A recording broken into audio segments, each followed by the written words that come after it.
Hi guys, நான் ஒரு Muthu and welcome to day 13 of daily uploading. நம்ம எல்லாருக்கும் தெரியும் ஏர்த் வந்து ரிவால்வ் ஆகுது. ஐ மீன் லைக் சன்னை சுற்றி ரிவால்வ் ஆகிக்கிட்டு இருக்கு, ஓகேவா? அண்டு சன்னு அப்போ ஸ்டேஷனரியான்னு கேட்டிங்கன்னா இல்லை, சன்னு வந்து மில்கி வே கேலக்சியை சுற்றி ரிவால்வ் ஆகிக்கிட்டு இருக்கான். அண்டு சரி, கேலக்ஸி தான் ஸ்டேஷனரி அப்படின்னு கேட்டிங்கன்னா அதுவும் இல்லை. நம்மளோட மில்கி வே கேலக்சியுமே எங்கேயோ லைக் மூவ் ஆகிக்கிட்டு இருக்கான். எதுவுமே ஸ்டேஷ்னரி இல்லையா? நம்ம ஏர்த் சன்னை சுற்றுது அண்ட் சன் மில்கி வேவை சுற்றுது அண்ட் மில்கி வே அது பாட்டுக்கு எங்கேயோ நடந்து போய்கிட்டு இருக்கான்.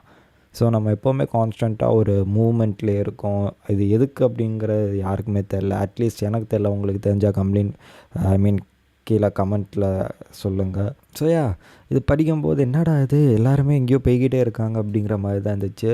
இதில் யூனிவர்ஸ்ன்னு வேறு ஒன்று இருக்குது. இந்த யூனிவர்ஸ் எதை சுற்றுதுன்னு தெரில. ஸோ இந்த யூனிவர்ஸ் மாதிரி வேறு ஏதாவது யூனிவர்ஸ் இருக்கான்னு தெரில இப்போதைக்கு. ஸோ இது வந்து ரொம்பவே ஒரு நான் இது யோசிச்சு கூட பார்க்கல.